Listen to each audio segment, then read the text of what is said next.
මෙලොවේ 2020 10 වසර පළවෙනි වාරේ පේපර් එකේ දෙවෙනි පත්‍රය කතා කරන්න යන්නේ. ඔයාලා පළවෙනි ප්‍රශ්නේ. අපිට කියනවා y සමානයි ඍණ 2x ධන 3 ශ්‍රිතේ ප්‍රස්ථාරය ගැනීම සඳහා සකස් කළ අසම්පූර්ණ අගය වගුවක් පහත දැක්වේ. මේ බලන්න.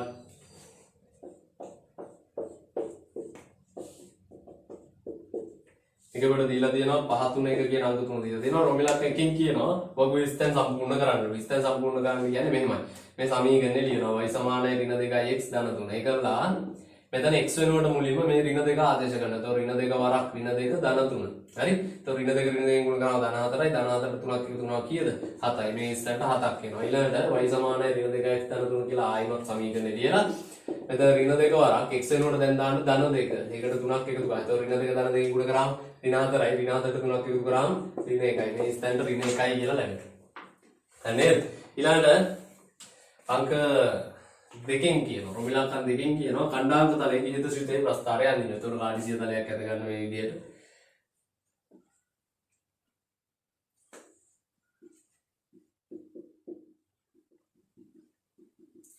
රයිලම.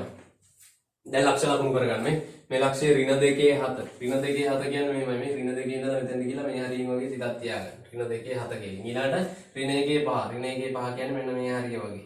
ඊළඟට බිංදුවේ 3 කියන්නේ මෙතන. ඊළඟට 1 1 කියන්නේ මෙතන. ඊළඟට 2 ඍණ 1 කියන්නේ මෙන්න මෙතන. රයිට්? ඒකල මේ ලක්ෂ ටික මේ මඩුඩත් වෙලා කරන්න. හරියටම සරල රේඛාවක් ලැබෙන්න ඕන ඔබට. ප්‍රස්ථාරය ඇඳලා ඉවරලා මේ ප්‍රස්ථාරය ළඟ එයාගේ සමීකරණය ලියන්න y සමානයි ඍණ 2x ධන 3. හරිද? ඊළඟට රෝමිලක්කන් 3න් කියනවා x සමානයි ඍණ 1.5 වන විට y කියාගේ ප්‍රස්ථාරය ඇසුරින් හොයන්න. මේක මෙහෙමයි කරන්නේ. මේ x අක්ෂයේ ඍණ 1.5 හොයාගන්න. ඍණ 1.5 කියලා මෙන්න මේ හරිය. ඒ කියන්නේ ඍණ 1යි ඍණ 2යි හරි මැද්ද. හරිද? ඒකල ඔතන ඉඳලා මෙහෙම කඩේරක් අදිනවා ප්‍රස්ථාරය හම්බෙනකම්. මේ උඩ අදන අදින. ඒකල ඒ හම්බෙන තැනින් මේ පැත්තට නමන්න ඕනේ දකුණට. හරිද? එතකොට අපිට හම්බෙනවනේ මෙතනින් අංකයක්. ඒක තමයි උත්තරේ. ඒ කියන්නේ තුන්වෙනි එකට උත්තරේ 6යි. ඔය විදිහට තමයි ප්‍රස්ථාරය භාවිතයෙන් ගන්නේ. x ගියාගේ ඍණ 1.5 වෙනට y ගියාගේ. හරි? ඊළඟට අංක 4 මොකක්ද කියන්නේ? නියතයි සරල රේඛාව x අක්ෂය ඡේදනය කරන ලක්ෂයේ කණ්ඩාංක ලියා දක්වන්න. මේ අපි අද සරල රේඛාව තියෙනවනේ. ඒක x අක්ෂය කැපෙන තැන මේ මෙතන. මෙතන කණ්ඩාංක ලියන්න. ඉතින් බලන්න ඔබ ඇඳපු ප්‍රස්ථාරේ හරියටම ওই ප්‍රස්ථාරය යන්නේ මේ 1.5 හරහා. හරිද? මේ 1ටයි 2ටයි හරි මැද්දෙන් යන්නේ. මේ ලක්ෂයේ කණ්ඩාංක ලියන්න. කොහොමද ওই ලක්ෂයේ කණ්ඩාංක ලියන්නේ? මුලින්ම x කණ්ඩාංකය. මෙතන x කණ්ඩාංකය ළමයි 1.5. උතන y කණ්ඩාංකය කියලා මෙතනලා වම් පැත්ත බැලුවම තියෙන අංකය. ඒ කියන්නේ බිංදුව. රයිට්? ඔන්න අංක 4ට උත්තරේ. ඊළඟට පස්වෙනි ගාන ප්‍රස්ථාරයේ y අක්ෂය ඔස්සේ ඒකක 4ක් පහළට විස්ථාපනය කළ විට මේ ප්‍රස්ථාරය මෙන්න මේ සරල රේඛාව හරියද? ඕක y අක්ෂය ඔස්සේ ඒකක 4ක් පල්ලෙහාට විස්ථාපනය කරනවා. විස්ථාපනය කරනවා කියන්නේ මෙන්න මේ වගේ වැඩක්. ඔබ හිතන්නකෝ මේ තියෙන්නේ මෙහෙම නිකන් මොකක් හරි තනි කියන්නේ කෙලින් තියෙන යකඩ කූරක් කියලා එකක්. හරිද? එහෙනම් ඔක ඇද වෙන්නේ මොකුත් වෙන්නේ නැහැ. යකඩ කූරක් තියෙන ඕක මොකද කරන්නේ? මෙන්න මෙතන මේ සෙට් වෙලා තියෙනවනේ y අක්ෂයට ඔතනින් අල්ලලා 4ක් පල්ලෙහාට අරන් යනවා. ඒකක 4ක් පල්ලෙහාට විස්ථාපනය කරනවා කියන්නේ ඒකයි මේ. මෙතන ළමයි මොකද ඉඳලා 1යි 2යි 3යි 4යි මේ මෙතෙන්ට අරන් ගිහලා හයි කරන්න ඕනේ. ඒ කියන්නේ මේකේ මේ හැඩයට මොකටවත් අපි වෙනසක් කරන්නේ තියෙන විදිහටම අරන් ගිහලා පල්ලෙන් හයි කරන එක විතරයි කරන්නේ. මේ විදිහට මෙතනින් හයි කරනවා. ඒකක 4ක් පල්ලෙහාට අරන් ගියා. ඉතින් අපිට කියනවා y අක්ෂය ඔස්සේ ඒකක 4ක් පහළට විස්ථාපනය කළ විට ලැබෙන ප්‍රස්ථාරයේ සමීකරණය. මෙන්න මේ අලුතෙන් ආපු එකේ සමීකරණය. ඉතින් ළමයි මේකේ හැඩේ වෙනසක් කරපු නැති නිසා මේ රේඛා දෙක සමාන්තරයි. හොඳේ. ඒ රේඛා දෙක සමාන්තරයි කියන්නේ මෙන්න මේ අනුක්‍රමණය වෙනස් වෙන්නේ නැහැ. හරිද? ඒ කියන්නේ මේ අලුත් එක්කෙනාගේ සමීකරණය ලියද්දී y සමානයි ඍණ 2x කියලාම තමයි පටන් ගන්නේ. මෙයාගේ අනුක්‍රමණයමයි මෙයාටත් තියෙන්නේ. හැබැයි අන්තක් ඛණ්ඩය වෙනස් වෙනවා. දැන් කලින් එකේ අන්තක් ඛණ්ඩේ ධන 3නේ. ඇයි ධන 3 හරහානේ යන්නේ. දැන් ඒකක 4ක් පල්ලෙහාට විස්ථාපනය කරාම එයා ගමන් කරන්නේ ඍණ 1 හරහා. එහෙනම් මේ අලුත් ශ්‍රිතයේ සමීකරණේ මෙන්න මේ විදිහටයි ලැබෙනවා. y සමානයි ඍණ 2x ඍණ 1 කියලා. හරි? ඒ කියන්නේ අන්තක් ඛණ්ඩේ ඍණ 1 නිසා මෙතන ඍණ 1 වෙනවා. රයිට්? හරි වෙන දෙවෙනි ගාන එක්තරා වෙළඳසැලක දිග 31ක් තුල විකුණුණු පාංගෙඩි ගන්න පිළිබඳ සංඛ්‍යාත ව්‍යාප්තියක් මේ දැක්වේ. මම මේ විදිහට අරගන්නවා.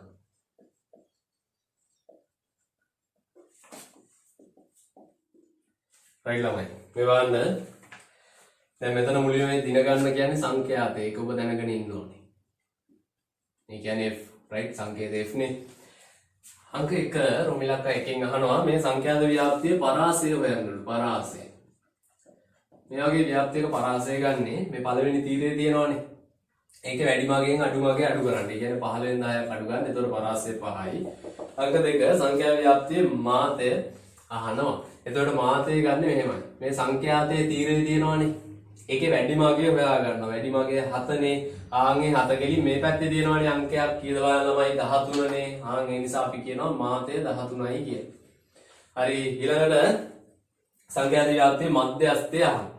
right මේ මධ්‍යස්ථය හොයන්න අපි මුලින්ම දේවල් දෙකක් හොයා ගන්න ඕනේ. එකක් තමයි මේකේ තියෙන දත්ත ගන්න.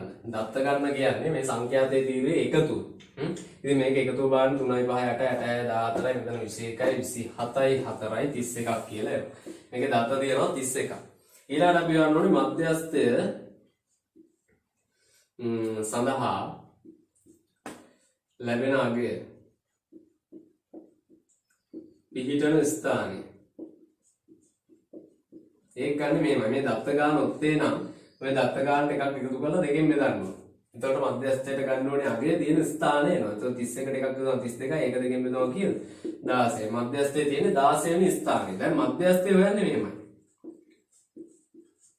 මෙන්න මේ සංඛ්‍යාතයේ තීරය එකතු කරගෙන යනවා. මෙන්න මේ විදිහට වෙයි.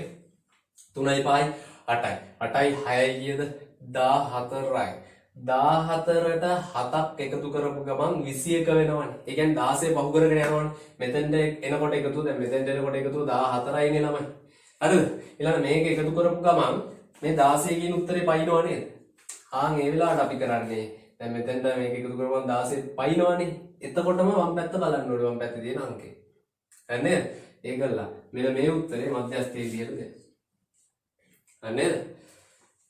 ඔබට පොඩි අමතර කාරණාවක් කියන්නම්. දැන් මේ වැඩි දුර පැහැදිලි කිරීමක් මේ මධ්‍යස්ථයේදී දැන් මම ඔබට කියලා දුන්නේ මේ සරලව මේක හොයාගන්න ක්‍රමය. මෙතන ඇත්තටම සිද්ධ වෙන්නේ මෙන්න මේ වගේ දෙයක්. හරි.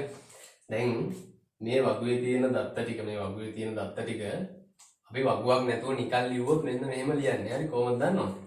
මේකේ තේරුම තමයි 10 කියන දත්තේ 3 පාරක් ලියන්න ඕනේ. මේ 10 10 10. ඊළඟට 11 කියන දත්තේ 5 වතාවක් ලියන්න ඕනේ. මේ 11 5ක් ලියන්න ඕනේ. ඊළඟට 12 කියන දත්තේ 6 වතාවක් ලියන්න ඕනේ. ඊළඟට 13 කියන දත්තේ 7 වතාවක් ලියන්න ඕනේ.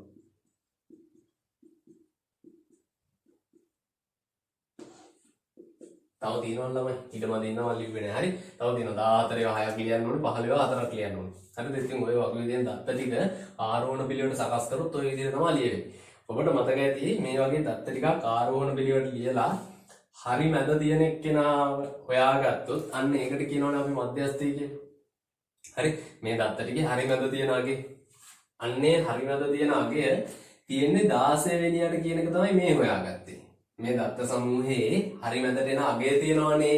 ඒ අගය තියෙන්නේ 16 වෙනියට. ඒක තමයි මේ ස්ථානය කියලා එකක් හොයාගන්න. 16 වෙනි ස්ථානය තමයි මධ්‍යස්ථයේ තියෙන්නේ. එහෙනම් අපි මේකේ ගණන් කරගෙන යන්න බලන්න 16 වෙනි ස්ථානයේ තියෙන අංකය කවුද කියලා මේ 1 2 3 4 5 6 7 8 9 10 11 12 13 14 15 16 මෙන්න 16 වෙනි ස්ථානයේ තියෙන අංකය. ඕක තමයි මධ්‍යස්ථය කියන්නේ. ඒක තමයි අපිට මෙතනින් ආවේ. හරිනේ? ඉතින් ඔය විදිහට තමයි ඔය මධ්‍යස්ථය ඇත්තටම අපි හොයනවා නම් ඒ කියන්නේ හොයන්න ඕනේ.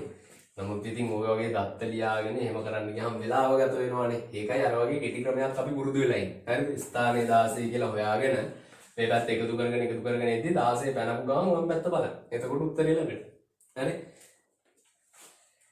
ඊළඟ අංක 4 දිනකදී විකිණියේදී මධ්‍යයන් පාන් ගෙඩි ගන්න ආසන්න පූර්ණ සංඛ්‍යාවට හොයන්නලු. ඒ කියන්නේ මේ සංඛ්‍යාත ව්‍යාප්තියේ මධ්‍යයන් හොයන්න කියලා තමයි ඔබට කියන්නේ. දැන් මේ වගේ සංඛ්‍යාත ව්‍යාප්ති ගානක් හදනකොට ඔබ පොඩ්ඩක් මේකේ මේ අදහස පොඩ්ඩක් තේරුම් ගන්න ඕන. මොකද ඒ අදහස නැතුව සමහර ප්‍රශ්න වලට අපිට උත්තර දෙන්න බැරුව යනවා. හරි? මේකේ තේරුම තමයි මෙන්න මෙහෙම. දැන් ඔකේ කියනවනේ එක්තරා වෙළඳසැලක දින 31කදී විකුණුණු පාන් ගෙඩි ගන්න පිළිබඳ තොරතුරු මේකේ තියෙන්නේ. ඒ කියන්නේ මෙහෙමයි. පාන් ගෙඩි 10ක් විකිණිච්ච දවස් 3ක් තිබිලා තියෙනවා. හරිද? පාන් ගෙඩි 11ක් විකිණිච්ච දවස් 5ක් තිබිලා තියෙනවා. ඉතින් පාන් ගෙඩි 15ක් විකිණිච්ච දවස් 4ක් තිබිලා තියෙනවා. ඔය වගේ අදහසක් තමයි මේකේ මේ අපිට දීලා තියෙන්නේ. හරිද? රයිට්. ඊළඟට දැන් අහන්නේ දවසකට විකිණලා තියෙන මධ්‍යයන් පාන් ගෙඩි ගන්නනේ. රයිට්. මේ ව්‍යාප්තියේ මධ්‍යයන් හොයන්න යද්දී ඔබ තව තීරයක් මෙහෙම ඇඳ ගන්න ඕන. එකලා මෙතෙන් x අකුර දාගෙන මෙතන දාගන්න ඕනේ fx කියන එකක්. fx කියන්නේ මේ දෙකේ ගුණිතය. හරි. 10 3 30යි 11 සරක් 55යි ඊළඟට 12 සරක් 6 72යි 13 වරක් 7 එනවා 91ක්. හරි. ඊළඟට 14 වරක් 6 කියන්නේ 84යි. ඊළඟට 15 සරක් 4 60යි. හරිද ළමයි? බලන්න උත්තර ටික 14 3 11 සරක් 55යි 12 සරක් 72යි එක හරි. 7 වරක් 13 කියන්නේ 70යි 21යි කියන්නේ 91යි. රයිට්. ඊළඟට 14 වරක් 6 කියන්නේ 60යි 24යි 84යි 15 සරක් 4 60යි. හරි ඔය විදිහට එනවා fx තීරය. ඊළඟට ඔබ බලන්න ඕනේ මෙතන sigma fx. sigma fx කියන්නේ fx තීරය එකතුව කියන එක. හරි. මේ ටික ඔක්කොම එකතු කරන්න. ඔය ටික එකතු කරද්දී මෙහෙමනේ 38යි මෙතන 90යි. මෙතන 90යි 180යි. මේක මෙතෙන්ට දැම්මොත් 85යි. 85ට මේ 55 දාන්න.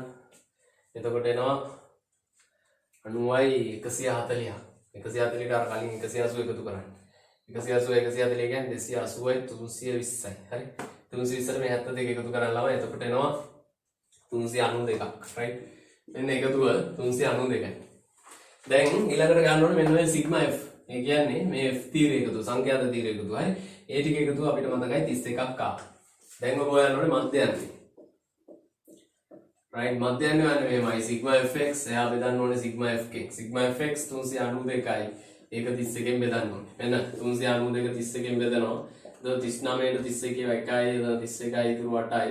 82ට 31 ඒවා තියෙනවා දෙකක්. මොකද 31 ඒවා දෙකක් 62යි right. ඊළඟ මෙතන 82කින් 62ක් ගියාම වෙනවා ළමයි 20ක් right. දශමයක් තියලා බිඳුවක් ගන්න. 200ට 31 ඒවා. 200ට 31 ඒවා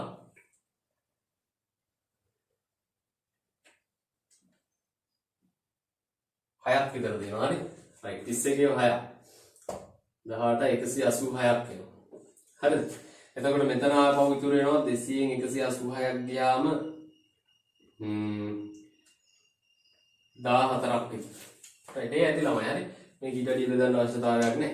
right මෙතන උත්තර එනවා 12.6ක් කියලා. හැබැයි දැන් අපිට කියන්නේ මධ්‍යන්ත භාගික ගන්න ආසන්න පූර්ණ සංඛ්‍යාවට හොයන්න කියලා මේ ආපු උත්තරේ ආසන්න පූර්ණ සංඛ්‍යාවට වට යන්නේ 12.6ක් කියන්නේ මේක පහට වඩා වැඩි නිසා මෙතන එකක් එකතු කරන්න ඕනේ. කියන්නේ ආසන්න වශයෙන් 13යි. හරිද? දැන් මොකද්ද මේ මධ්‍යන්ත පාංගිඩි ගන්න 13යි කියන්නේ. දැන් මම ඔබට කියවනේ මේකේ පාංගිඩි 10ක් විකිනිච්ච දවස් තිබ්බා. පාංගිඩි 11ක් විකිනිච්ච දවස් තිබ්බා. පාංගිඩි 13ක් 14ක් 15ක් කොහොම විකිනිච්ච දවස් තිබ්බනේ. හැබැයි මේ වෙනසලේ සාමාන්‍යයෙන් දවසකට පාංගිඩි 13ක් විතර විකිනෙනවා කියලා අපිට කියන්න පුළුවන්. ඒක තමයි මධ්‍යන්නේ කියලා හොයන්නේ. කියන්නේ කවුරු හරි මුදලාලිගෙන් ඇහුවොත් එහෙම සාමාන්‍යයෙන් ඔයාගේ කඩේ පාංගිඩි කීයක් විතර විකිනනවාද කියලා ඇහුවොත් මුදලාලි කියනවා දවසකට 13ක් විතර යනවා. හරි එහෙම කියීමේ අයිතියක් තියෙනවා. මොකද මධ්‍යන්නේ 13යි. හැබැයි අපි දන්නවා 13ක් නෙමෙයි ඊට වඩා අඩුවෙන් විකිනෙන දවසුත් තියෙනවා වැඩියෙන් විකිනෙන දවසුත් තියෙනවා. මේ සාමාන්‍යයෙන්. හරිනේ? ඊළඟමයි අංක 5 පාන් ගෙඩියක් විකුණන මිල රුපියල් 50ක් නම් දින 10කදී පාන් විකිණීමෙන් ලැබෙයි අපේක්ෂා කළ හැකි ආදායම. හරිද? මෙන්න ආදායම. මෙහෙමනේ පාන් ගෙඩියක් 50යි. දැන් අපි දන්නවානේ සාමාන්‍ය දැන් ඔය අන්තිම ප්‍රශ්නෙට උත්තරේ දෙන්නේ මේ අහපු උත්තරේ ඇසුරෙන් ඈ. මේ ගණන් වල හැටි මධ්‍යන්නේ හෙව්වට පස්සේ ඔබෙන් අහනවා තව ප්‍රශ්න. ඒ ප්‍රශ්න වලට ළඟා වෙන්න මේ උත්තරය හරහා. ඒ ප්‍රශ්න වලට හරි උත්තර දෙන්න right. එතකොට බලන්න අපෙන් අහනවා පාන් ගෙඩියක් 50කට විකුණනවා නම් දවස් 10කදී ලැබෙන ආදායම. දැන් එක පාන් ගෙඩියක් 50යි. දවසකට පාන් ගෙඩි කීයක් විකිනනවද මේ වෙලන්සැලේ? දවසකට පාන් ගෙඩි 13ක් විකිනනවා. දවසකට. හරි? එහෙනම් 50 13න් ගුණ කරාම එක දවසකදී ලැබෙන ආදායම වෙනවා. හරි? අපේ හරනේ දවස් 10කදී ලැබෙන ආදායම. එහෙනම් මේක නැවත 10න් ගුණ කරන්න. හරි? එතකොට 5 වරක් 3 13 කීයද? 65යි. ඊළඟට බිංදු දෙකක් එනවා. ඒ කියන්නේ රුපියල් 6500ක් එනවා දවස් 10ක ආදායම. හරි? හැබැයි හරියටම 6500ද? දවස් 10ක් යනකොට ඔය වෙලෙන්සන්ට හරියටම 6500ක ආදායමක් එනවද? නෑ. එහෙම එකක් නෑ. මේ අපි නිකන් අපේක්ෂා කරනවා මෙච්චරක් විතර ලැබෙයි. හරි? ඕක ඊට වැඩි පොඩ්ඩක් අඩු වෙන්නත් පුළුවන්, වැඩි වෙන්නත් පුළුවන්, ඔය ගාන වෙන්නත් පුළුවන්. පොඩි පොඩි වෙනස් වීම් වෙන්න පුළුවන්. මේ අපි මධ්‍යන්නේ ඇසුරෙන් ළඟා වෙන උත්තරයක් මේ තියෙන්නේ. මේක මේ අපි නිකන් හිතනවා. මේ වගේ ආදායමක් ලැබෙයි අපිට අපේක්ෂා කරන්න පුළුවන්. හරි? right. ඊළඟ තුන්වෙනි ප්‍රශ්නේ එකේ කියනවා සිපලේ කොටසේ පෑන් 3ක් හා පැන්සල් 2ක් ගැනීමට වැය වෙන මුදල රුපියල් 90යි. පෑන් 3ක මිල පැන්සල් මිලට රුපියල් 45කින් වැඩිලු. හරි. ඕකට කලින් ඔබ කියව ගන්න රෝමිලක්කම් එකෙන් කියනවා පෑනක මිල x ද පැන්සලක මිල y ද ලෙසගෙන සමගාමී සමීකරණ යොදලා ගොඩනගා ගන්නලු. හරි අපිට කියනවා පෑනක මිල x කියලා ගන්නලු. පැන්සලක මිල y කියලා ගන්නලු. කළා සමීකරණ යොදලා හදන්න කියලා තමයි ඔබට කියන්නේ. දැන් අර උඩම තියෙන ටික නැවත කියමු. රයිට් මේකේ කියනවා නේද? පෑන් 3ක් හා පැන්සල් 2ක් ගැනීමට වැය වෙන මුදල 90යි. පෑන් 3ක් ඒ කියන්නේ 3x පැන්සල් 2ක් ඒ කියන්නේ 2y. මෙන්න මේ මුදල රුපියල් 90යි. මේකෙන් එනවා පළවෙනි සමීකරණය. ඊළඟට පෑන් 3ක මිල කියන්නේ 3x නේ. ඒක පැන්සල් 2ක මිලට වඩා නෑ. පැන්සලක මිලට වඩා. පැන්සලක මිල කීයද? y. ඔනයි කියනවා පෑන් 3ක මිල. ඒ කියන්නේ 3x අන්නේ මිල පැන්සලක මිලට වඩා 45කින් වැඩිලු. හරි මේ මිල මීට වඩා 45කින් වැඩිලු. ඒ කියන්නේ මේ දෙන්නගේ අතර වෙනස 45යි කියලා තමයි උතන කියන්නේ. හරි. එන දෙවෙනි සමීකරණය ඔන්න රෝමිලත් එකට උත්තරේ සමීකරණ දෙකක් ගොඩනගා ගන්න කියනවා. අංක 2 රෝමිලත්න් 2 සමීකරණ වල විසඳීමෙන් පෑනක මිලත් පැන්සලක මිලත්. ඒ කියන්නේ xy හොයන්න කියලා කියනවා. ඉතින් මේ සමීකරණ දෙක විසඳන්න යද්දී අපි බලන්න ඕනේ මෙන්න මේම එක වගේ පද දෙකක් තියෙනවද? මේන් තියෙනවා නේ. මෙතනත් 3x මෙතනත් 3x. දැන් බලනවා මේ පද දෙකේ ලකුණ මොකක්ද? මෙයක් දන ලකුණ සමානයි. ලකුණ සමාන නම් සමීකරණ අඩු කරන්න තමයි කියලා තියෙන්නේ. රයිට්. එහෙනම් මෙන්න එකෙන් දෙක අඩු කරනවා. රයිට්. පළවෙනි සමීකරණයෙන් දෙවෙනි සමීකරණය අඩු කරනවා. එතකොට ළමයි 3x දාන 2y ගෙන් අඩු වෙනවා 3x ඍණ y. මෙතන අනිවාර්යෙන් වරහණක් දාලා ලියන්න ඕනේ සමීකරණ දෙකක් අඩු කරද්දී. ඊළඟට දකුණු පැති දෙක අඩු වෙනවා 90ෙන් 45. එතකොට වෙනවා 3x දාන 2y මේ වරහණ ඍණෙන් ගුණ වෙනවා. එතකොට ඍණ 3x ඍණ ඍණයෙන් ගුණ වෙලා ධන y එනවා. අර පැත්තේ 90ෙන් 45 කියනවා 45. මේ 3x 3x වෙනවා 2y ට y එකතු වුණාම 3y සමානයි 45. දෙපැත්තම බෙදන්න 3ෙන් 3 කැපෙනවා. y සමානයි 45 3ෙන් බෙදුවාම 15යි. හරි ඔය ගමන් අපි හොයමු මේ y නේ හෙව්වේ x හොයමු. ඒකට මොකද කරන්නේ? කැමති සමීකරණයකට ආදේශ කරන්න. මම එකට ආදේශ කරනවා. මෙන්න එකට ආදේශයෙන් පළවෙනි සමීකරණේ තියෙනවා 3x දාන 2y සමානයි 90යි කියලා. මෙතන 3x දාන දෙවරක් y වෙනුවට 15 දාන්න. හරි. එතකොට වෙනවා 3x දාන දෙවරක් 15 කීයද? 30යිනේ. රයිට් සමානයි 90යි. ඊළඟට මේ 30 අනිත් පැත්තට දාන්න. එතකොට 3x සමානයි 90 ඍණ 30 වෙනවා. එතකොට වෙනවා 3x සමානයි 90න් 30ක් ගියාම 60යි. 3ෙන් බෙදන්න. එතකොට 3 කැපිලා ගිහලා x සමානයි 20යි කියලා. අර ළමයි පෑනක මිල රුපියල් 20යි. පැන්සලක මිල රුපියල් 15යි. ඊළඟ වාර සිම්පල් b කොටස කියනවා ඍණ 3x ධන 1 විශාලයි 7 මෙහි x නිකිලයක්ලු මේ x නිකිලයක්ලු අසමානතාව තෘප්ත කරන x ගේ උපරිමාර්ගය ඉස්සෙල්ලා අසමානතාව විසඳ ගන්න ඕනේ. එතකොට මේ ධන 1 නැති කරගන්න ඍණ 1ක් දාන්න ඕනේ දෙපැත්තටම. හරි. එතකොට මේ ධන 1යි ඍණ 1යි කැපිලා යනවා. එතකොට මෙතන ඍණ 3x විශාලයි 7 එකක් ගියාම කීයද? 6යි කියලා එනවා. ඊළඟට ඔබට පේන්න ඕනේ මේ දෙපැත්තම ඍණ 3ෙන් බෙදන්න වෙනවා. මොකද මෙතන ඍණ 3යින් කරගන්න එපා. හරි. එතකොට ඍණ 3x මේ පැත්තේ 6 තියෙනවා. මේ පැත්තත් ඍණ 3ෙන් බෙදෙනවා. මේ පැත්තත් ඍණ 3ෙන් බෙදෙනවා. ඔබට මතකද අසමානතාවය ඍණ සංඛ්‍යාවකින් බෙදනකොට මේ ලකුණ මාරු කරලා දාන්න ඕනේ. හරි. එතකොට මේ ඍණ 3යි කැපෙනවා. x කුඩායි 6 ඍණ 3ෙන් බෙදුවාම ඍණ 2යි කියලා එනවා. ඒ තමයි අසමානතාව විසඳුවාම එන උත්තරේ. ඔබට මේ ගානේ කියන්නේ මෙහි x නිකිලයක් නම් x ට ගැලපෙන උපරිමාර්ගය. මොකද්ද මේකේ තේරුම? x අඩුයිලු ඍණ 2කට වඩා. එතකොට මේ සංඛ්‍යා රේඛාවක් ඇඳලා බැලුවොත් එහෙම මේ අසමානතාවය විසඳුවාම අපිට එන්නේ x ගේ අඩුයිලු ඍණ 2කට වඩා. ඍණ 2කට වඩා අඩුයි කියන්නේ x ට ගැලපෙනවා ඍණ 3 ඍණ 4 ඍණ 5. මොකද x නිකිලයක්ලු. ඍණ 2කට වඩා අඩු නිකිල තමයි x ට ගැලපෙන්නේ. ඉතින් අපෙන් අහනවා x ට ගැලපෙන උපරිමාර්ගය. එතකොට මේ අපි ලකුණු කරපු නිකිල වලින් උපරිමාර්ගය කියන්නේ ඍණ 3. වැඩි වගේ ඍණ 3නේ. හරි. ඒ කියන්නේ මේකේ උත්තරේ ඍණ 3 x ට ගැලපෙන උපරිමාර්ගය. හරි. හතරවෙනි ගාන ළමයි ඒ කියනවා PQR යනු නගරයක පිහිටි උද්‍යාන තුනකි. PP ට ඇත්තේ Q සිට අංශක 120ක දිගාංශයකින් වේ. RP ට ඇත්තේ P සිට අංශක 30ක දිගාංශයකින් වේ. PR උද්‍යාන අතරතුර 5 කිලෝමීටර්, PR උද්‍යාන අතරතුර 6 කිලෝමීටර්. ඔය විස්තරයක් දෙලා දෙනවා. මෙන්න අපි ටිකෙන් ටික පැහැදිලි කරගමු. මේ බලන්න නගර තුනක්නේ PQR කියන්නේ. PP ට ඇත්තේ Q ගේ ඉඳලා 120ක දිගාංශයකින්. Q ගේ ඉඳලානේ. එතකොට Q ගෙන් පටන් ගමු ගන්න. හරි. මෙන්න Q මෙතන ඉඳලා උතුර යන ගන්න.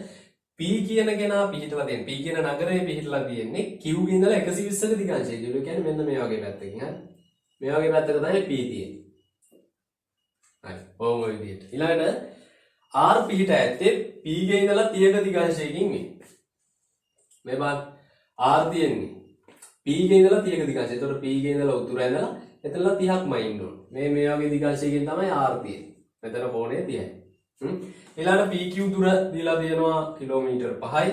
PR දුර දීලා තියෙනවා කිලෝමීටර් 6යි. අංක එකෙන් කියනවා අදී අදී දත්ත ඇසුරෙන් උද්‍යානවල පිහිටීම දක්වන දල රූප සටහනක් අඳින්න. ඒ තමයි මේක. හරි. ඊළඟට ඔබට කියනවා මෙහෙම සුදුසු පරිමාණයක් දාගෙන පරිමාණ රූපයක් අඳින්න. දැන් සුදුසු පරිමාණයක් ගන්න ඕනේ. මේවනේ. දැන් අපි තීරණයක් ගන්න ඕනේ අපි අඳින 1 සෙන්ටිමීටරයකින් කොච්චරක් නිරූපණය කරනවාද කියලා. ඉතින් මේ දුරවල් දෙක දැක්කහම ඔබට තේරෙනවා 1 සෙන්ටිමීටරයකින් කිලෝමීටර එකක් නිරූපණය කරගත්තා නම් හොඳයි. හරිද? කියන්නේ ඇත්ත පොළවේ කිලෝමීටර එකකට අපි එකයි අඳින්න ඕනේ. එහෙනම් 5කට සෙන්ටිමීටර 5යි අඳින්න ඕනේ. 6කට 6යි. මේක අර පැත්ත සෙන්ටිමීටර කරොත් ලක්ෂයක් වෙනවා ළමයි. කියන්නේ කිලෝමීටරයක සෙන්ටිමීටර ලක්ෂය. ඒ කියන්නේ 1ට ලක්ෂයයි අනුපාතය. අපි මේ පරිමාණ රූපය අඳින්න යන්නේ 1ට ලක්ෂය කියන අනුපාතයට. එහෙනම් මෙන්න පරිමාණ රූපය අඳින විදිය. හොඳට බලන් ඉන්න. දැන් මේක හරියටම අඩි රූලක් කෝණමානයක් භාවිතා කරලා අඳින්න ඕනේ. මම නිකන් බෝඩ් එකේ අඳින විදිය කියලා දෙනවා. ඔබ හරියට ඇඳලා තියෙන්න ඕන රයිට්. බලන්න මුලින්ම ඔබ Q ලකුණු කරන්න ඕනේ. ඊළඟට මෙතනලා හරියටම උඩට රේඛාවක් ඇද ගන්න උතුර කියලා ලකුණු කරගන්න. ඊළඟට මෙතන මේ විදියට කෝණමානෙ තියන්න මෙහෙම. හරිද? කෝණමානෙ තියලා 120ක්මයි ඉන්න ඕනේ මේ පැත්තට මේ. අංශ 120ක්. එකල මෙහෙම නිකන් රේඛාවක් ඇද ගන්න ටිකක් දිගට. ඊට පස්සේ මේ කෝණ 120ක් මැනලා අඳ ගන්න ඕනේ. ඊළඟට අඩි රූල තියලා මෙතනලා සෙන්ටිමීටර 5ක්මයි ඉන්න ඕනේ. ඒ කිලෝමීටර 5ක් තියෙනවනේ. සෙන්ටිමීටර 5ක් මැනලත් මාක් කරගන්න. එතන P කියලා ලකුණු කරගන්න. ඒකල එතනලා නැවත උතුරානේ. ඊට පස්සේ මෙතෙන්ට ආපහු කෝණමානය තියන්න ඕනේ මේ විදියට. ඒකලා මේ 30 කෙලින් ආයි මෙහෙට රේඛාවක් අඳින්න ඕනේ. කියන්නේ මෙතන අංශක 30ක් මැනගන්න. හරි නේද? ඊළඟ ළමයි දැන් මෙතන ඉඳලා සෙන්ටිමීටර 6ක් මැනලා R ලකුණු කරගන්න ඕනේ. සෙන්ටිමීටර 6ක්මයි. ඒ කිලෝමීටර 6ක් තියෙනවා. ආන් ඔය විදිහට ඔබ පරිමාණ රූපය අඳින්න ඕනේ. ඒකලා අහල පහලින් පරිමාණය ලියන්න 1ට ලක්ෂයයි. මෙන්න අපි අඳපු පරිමාණ රූපේ. හරිද? right ඊළඟට අංක 3. ප්‍රමිලක්කන් 3 Q උද්‍යානයේ සිට R උද්‍යානයට ඇති දුර ගණනය කරන්න. ඒ කියන්නේ මෙන්න මෙතෙන්ද තියෙන ඇත්තම දුර අහන්නේ අපි. මේ තියෙන්නේ. right. දැන් ඔබට පේනවා ඇති මෙන්න මෙතන මම අඳපු පරිමාණ රූපේ පේනවා. හරිද? ඉතින් ඕකේ. ඔබත් ඔය විදිහට හරියට වැන්දොත් එහෙම ඔබට ඔය QR දුර මේ විදිහට 7.8ක් ලැබෙනවා. හරි? මේ QR දුර හරියටම 7.8ක් එන්න ඕනේ සෙන්ටිමීටර වලින්. හරිද? right. අපෙන් අහන්නේ දැන් QR ගේ ඇත්ත දුරනේ අහන්නේ. Q උද්‍යානයේ ඉඳලා R උද්‍යානයට තියෙන ඇත්තම දුර අහන්නේ. එතකොට කරන්න ඕනේ මෙහෙම. QR සැබෑ දුර. ඕක තමයි අපෙන් අහන්නේ. එතකොට කරන්න ඕනේ ඔය 7.8 කියලා අපිට ආපු උත්තරේ තියෙනවනේ සෙන්ටිමීටර වලින්. හරිද? ඕක ගුණ කරන්න ඕනේ එකෙන්. එකෙන් ගුණ කරේයි. හරිද? මෙහෙමයි. අපි 1 සෙන්ටිමීටරකින් කිලෝමීටර එකක්නේ දැක්කුවේ. හරිද? එහෙනම් සෙන්ටිමීටර 5කින් දැක්වෙන දුර හොයන්න මොකද කරන්නේ? 5 එකෙන් ගුණ කරන්න. එතකොට කිලෝමීටර 5යි කියලා එනවා. එතකොට සෙන්ටිමීටර 6කින් දැක්වෙන දුර හොයන්න මොකද කරන්නේ? 6 එකෙන් ගුණ කරන්න. එතකොට කිලෝමීටර 6යි කියලා එනවා. දැන් නිකන් හිතන්න මෙහෙම 1 සෙන්ටිමීටරයකින් කිලෝමීටර 10ක් විතර දැක්කුවා නම් මම නිකන් කියන්නේ මේ ගානට අදාළ නැහැ. එකකින් කිලෝමීටර 10ක් විතර දැක්කුවා නම් 5කින් නිරූපණය වෙන දුර හොයන්න 10න් ගුණ කරන්න ඕනේ. ඒකකින් 10ක් දැක්කනවනේ. එතකොට 10න් ගුණ කරන්න ඕනේ. එතකොට 5 10 50යි. නේ? එහෙනම් 7.8කින් දැක්කන දුර හොයන්න ඒකත් 10න් ගුණ කරන්න ඕනේ. මොකද එකකින් 10ක් දැක්කනවනේ. එතකොට මේක දුර කරාම 78ක් වෙනවා. ඔය එකකින් 10ක් දැක්වෙනවා නම්. හරිද? හැබැයි දැන් අපේ ගාන එකකින් දැක්වෙන්නේ එකයිනේ. එතකොට මේ ආපු උත්තරේ එකෙන් ගුණ කරාම ඇති. ඒ කියන්නේ ඕකම තමයි එන්නේ. හැබැයි කිලෝමීටර වලින් තමයි එන්නේ. එහෙනම් කියන්නේ මේ QR නගර දෙක අතර සැබෑ දුර කිලෝමීටර 7.8ක්. ඊළඟ අංක 4 අංක 4න් අහනවා Q උද්‍යානයේ සිට R උද්‍යානයේ පිහිට ඇති දිගංශය. Q ගේ ඉඳලා R ගේ දිගංශය අහනවා. ඒ කියන්නේ Q ගේ උතුරේ ඉඳලා මෙන්න මේ කෝණය අහනවා. හරිනේ? right. ඉතින් ඔබට පේනවා ඇති මෙන්න මේ රූපේ කෝණය හරියටම ඉන්න අංශක 70ක් එනවා. හරි? එහෙනම් මෙන්න Q සිට R දිගංශය අංශක 70යි. හැබැයි ළමයි මේක 0.70 කියලා ලියන්න ඕනේ. දිගංශ ලියනකොට සංඛ්‍යාංක 3කින් ලියන්න ඕනේ. හරි? පස්වෙනි ගාන බලන්න සකස් කරමින් පවතින නාම පුවරු කොටසක් රූපේ දැක්වේ. මෙයන් right ABCD කොටසේ වර්ගඵලය 11200යි. මෙන්න සම්පූර්ණ රූපේ වර්ගඵලය 11200ක් වර්ග සෙන්ටිමීටර. ඉතින් dx දිග ගණනය කරන්න. dx ඒ කියන්නේ මේ ට්‍රපීසියමක් නේ කොට වෙනවා. මේ ට්‍රපීසියම නේ තියෙන්නේ. එතකොට මෙතන 90යි මෙතන 90යි කියලා කොට රූපේ දීලා තියෙනවා. මෙන්න මේ dx උස තමයි අහන්නේ. කියන්නේ මේ ට්‍රපීසියමේ ලම්බ උස. h කියලා දාගන්න ඕනේ. අපි dx කියලා වර්ගන ගන්න හදමු. right. දැන් මම කියන්න ඕන මෙතන 80යි නම් මෙන්න මේ ටිකත් 80යි. හරි? right. එහෙනම් ට්‍රපීසියම වර්ගඵලය දන්නවා. ලම්බ උස හොයන්නේ නැහැ. එහෙනම් සූත්‍රය ලියන්න. ට්‍රපීසියමක වර්ගඵලය සමාන වෙනවා භාගයයි සමාන්තර පාද වල එකතුව ගුණ කිරීම ලම්බ උස. ඕකෙන් එනවා ට්‍රපීසියමක වර්ගඵලය. පැහැදිලිද? දැන් අගයන් ආදේශ කරන්න. මේ වර්ගඵලය වෙනකොට දාන්න 11200 භාගයයි සමාන්තර පාද දෙක එකතුව කියන්නේ 80 දන මෙන්න මේ පල්ලෙහා පාදේ. උඩ පාදේ තමයි මම මේ 80 කියන්නේ. පල්ලෙහාට එකතු කරන්නේ මේ 60යි 80යි 80 එකතු කරන්නේ 60 60 120යි 80 එකතු කරනවා 200යි. හරි? ගුණ කිරීම ලම්බ උස. ඒක තමයි dx. මේ උසනේ හොයන්න කියන්නේ. ඒක dx කියලා දාගමු. right? එතකොට 11200 සමානයි භාගයයි 280යි 280යි ඒක වරක් dx කියලා එනවා. දෙවරක් එකයි මෙතන දෙවරක් 140යි කියලා කැපෙනවා. එතකොට එනවා 11200 සමානයි 140යි dx කියලා. හරි? දෙපැත්තම 140ෙන් බෙදන්න. එතකොට මේ 140 කැපෙනවා. මේ බිඳුවට බිඳුව කැපෙනවා. හරි? දැන් මේ 1120 14ෙන් බෙදන්න. 12 මෙතන 14 එකයි 1120ට 14 14 5ක් 70යි. හරිද? එතකොට 70 ඉඳලා තව තියෙනවා 42ක් නේද? ඒ කියන්නේ 8ක් විතර තියෙනවා.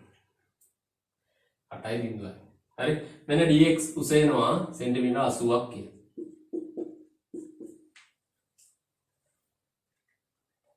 ඊළඟට ABCD කොටසේ පරිමිතිය සොයන්න. ඒ කියන්නේ ත්‍රිපිටකයේ පරිමිතිය.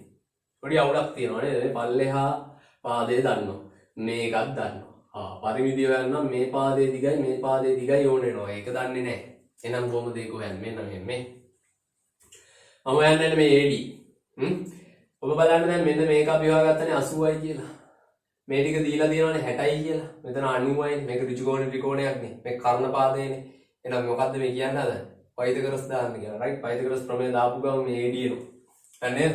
එහෙනම් මෙන්න අංක කීයද අහන්නේ අපි අංක 2නේ මේ අංක 1 right මම යන්නේ AD එහෙනම් මම ලියනවා AD වර්ගය ඒක සමානයි 80 වර්ගය ධන 60 වර්ගයට ඔබනේ පයිතගොරස් ප්‍රමේය තියෙන්නේ එතන AD වර්ගය 80 වර්ගය කියන්නේ ළමයි 6400ක් 60 වර්ගය කියන්නේ 3600ක් එතකොට එනවා AD වර්ගය සමානයි මේ දෙක එකතු කරාම එනවා 10000ක් හරිද වර්ගමූලය ගන්න එතකොට මෙන්න AD සමානයි සෙන්ටිමීටර් 100ක් කියලා ලැබෙනවා මේක සෙන්ටිමීටර් 100යි ඔය විදිහට මේ පැත්තත් සෙන්ටිමීටර් 100ක් වෙනවා. හරි නේද? එහෙනම් අපෙන් අහන්නේ මෙන්න මේකේ පරිමිතියනේ. හරිද? පරිමිතිය වෙන මොකද ගන්නෙ? පල්ලෙහා පාදේ අපි දන්නවා 200යි. අර අනිත් පාදේ 100යි උඩ පාදේ 80යි මේ පැත්තේ පාදේ 100යි. ඔක්කොම එකතු ගන්න එතකොට 300යි 400යි 480ක් එනවා සෙන්ටිමීටර වලින්. හරි ළමයි. මෙන්න ක්‍රමවිලක්කම් 3 ඒකේ කියනවා වර්ගඵලය 4000ක් වර්ග සෙන්ටිමීටර 4000ක් වල ඍජුකෝණාශ්‍රාකාර කොටසක් AB මායිමට එක් කිරීමට නියමිතයි. මේ AB මායිමට ඍජුකෝණාශ්‍රාකාර කොටසක් එකතු කරන් ගන්න වර්ගඵලය 4000ක් වෙන එකක්. හරි එම කොටස දැක්කන දලරුම්ක සටහන මිනුම් සමග ඇඳ දක්වන්න. එතකොට අපි ඉස්සලා ඍජුකෝණාශ්‍රාලිමුකෝ මේ වගේ එකක් තමයි එකතු කරන්න යන්නේ. හරිද? දැන් මේකේ මිනුම් සමග අඳින්න කියනවනේ. මිනුම් කියන්නේ මේ අඳි ඍජුකෝණාශ්‍රය දිගයි පල්ලයි සඳහන් කරන්න ඕනේ. එතකොට මේ පැත්ත 200යි නම් මේ පල්ලෙයා කොහොමද 200යි ඒක තේරෙනවා. මේකේ වර්ගඵලය 4000යි නේ. එතකොට පදල හොයාගන්න පුළුවන් අපිට සූත්‍රය දාලා. ඍජුකෝණාශ්‍රයේ වර්ගඵලය යන්නේ දිග වැඩි කිරීම පදල කියන සූත්‍රයෙන්. හරිද? එතකොට වර්ගඵලය වෙනකොට 4000 දාන්න දිග 200යි පල්ලට මොකක් හරි අකුරක් දාගන්න. හරි? ඒකල මේ දෙපැත්තම 2000න් බෙදලා දාන්න. 2000න් නෙවෙයි 200න් right? එතකොට මේ 200 කැපෙනවා. එතකොට x සමානයි මෙතන බිංදු දෙකයි බිංදු දෙකයි කැපුණාම 42 බිඳුනවා කියේ සෙන්ටිමීටර් 20ක් කියලා එනවා මේකේ පළ. හරි? ඉතින් ඔය විදිහට මිනුම් සහිතව රුපියල් දින්නවා. හයවෙනි කාරණා බලන්න නිමල් සෙල්ලම් භාණ්ඩ නිෂ්පාදනය කරන ආයතනයක් පවත්වාගෙන යයි එක් භාණ්ඩයක් සඳහා යන අමුද්‍රව්‍ය වියදම එක් භාණ්ඩයක් සඳහා යන සේවක වැඩගුලිය මෙන් 4 ගුණයකි. එක් භාණ්ඩයක නිෂ්පාදන වියදම 300යිලු. ඔය ගාන ඔබ හොඳට කියවන්න. කියවද්දී ඔබට මෙන්න මේ දේ තේරෙන්න ඕනේ. ඔය නිෂ්පාදන වියදම කියන එක හැදෙන්නේ මෙහෙමයි. නිෂ්පාදන වියදම මේ ගානට අනුව හරිද? right නිෂ්පාදන වියදම කියන්නේ අමුද්‍රව්‍ය වියදමයි ආයි මේ ගානේ තියෙනවා සේවක වැඩකුලිය ඔය දෙකේ එකතුවට තමයි මේ ගානේ නිෂ්පාදන වියදම කියලා කියන්නේ පැහැදිලිද right ඊළඟට එක් භාණ්ඩයක් සඳහා අමුද්‍රව්‍ය වියදම කොච්චරද කියලා අහන්න හරිද නිෂ්පාදන වියදම නම් අපිට දීලා තියෙනවා 300යි කියලා හරි නිෂ්පාදන වියදම 300යි අමුද්‍රව්‍ය වියදම දන්නෙත් නැහැ සේවක වැඩකුලිය දන්නෙත් නැහැ ඔය දෙකම දන්නේ නැහැ අමුද්‍රව්‍ය වියදම අහන්න හරි මේකේ කියනවා නේද එක භාණ්ඩයක් සඳහා යන අමුද්‍රව්‍ය වියදම ඒ කියන්නේ මෙන්න මේක සේවක වැඩකුලියෙන් 4 ගුණයක් කියලා එහෙනම් ළමයි මම සේවක වැඩකුලිය x කියලා ගත්තොත් මේක 4x වෙනවනේ හරි අන්නේ විදිහට හිතන්න ඕනේ right ඉතින් ආන්නේ එක් භාණ්ඩයක් සඳහා අමුද්‍රව්‍ය වියදම මේක අහන්නේ එහෙනම් අපිට පුළුවන් සමීකරණයක් ගොඩනගා ගන්න නේද අර x ගේ මේ 4x ගේ එකතුව 300ට සමානයි උතනින් පුළුවන් x හොයන්න නේද එතකොට එනවා මෙතන 5x සමානයි 300යි කියලා දෙපැත්තම 5න් බෙදන්න 5යි 5යි කැපෙනවා එතකොට x සමානයි රුපියල් 60යි කියලා එනවා ඔය දෙන සේවක වැඩකුලිය හරි අපෙන් අහන්නේ අමුද්‍රව්‍ය වියදම අමුද්‍රව්‍ය වියදම හොයන්න එක 4x ට සමාන වෙනවනේ 4 වරක් 60 ගන්න එතන වෙනවා රුපියල් 240ක් ඔය තියෙන අමුද්‍රව්‍ය වියදම අංක දෙකෙන් අහනවා එක භාණ්ඩයක් සඳහා සේවක වැඩකුලිය අහනවා ඉතින් ඒක හෙව්වා අපි right සේවක වැඩකුලිය රුපියල් 60 හරිද right ඊළඟට එක් භාණ්ඩයකින් නිෂ්පාදන වියදමින් 25%ක් ලාභ ලැබෙනසේ විකුණුම් මිල නියම කරයි දැන් මේ කතන්දරේ ඉවරයි දැන් අපි කතා කරන්න යන්නේ භාණ්ඩය ගැන. දැන් ඔබට කියනවනේ මෙහෙම භාණ්ඩයක් එයාලා හදනවා. සෙල්ලම් භාණ්ඩයක් ගැන කියන්නේ. භාණ්ඩය හදනවා. ඒකේ නිෂ්පාදන වියදම රුපියල් 300යි කියලා අපිට කියනවනේ. දැන් එතනින් එහාට මෙහෙමයි කියන්නේ.